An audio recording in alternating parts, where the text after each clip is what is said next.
কলটা বইছে কোন জায়গা? শিবপুর। কলটা দিছে কারে?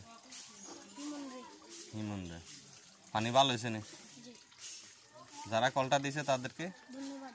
ধন্যবাদ। আসসালামু আলাইকুম রহমতুল্লাহ। আপনারা যারা কলটা দিয়েছেন আপনাদেরকে অনেক অনেক ধন্যবাদ। তারা গরিব মানুষ, পানি খেয়ে দোয়া করবে আপনাদের জন্য। সাবধানে।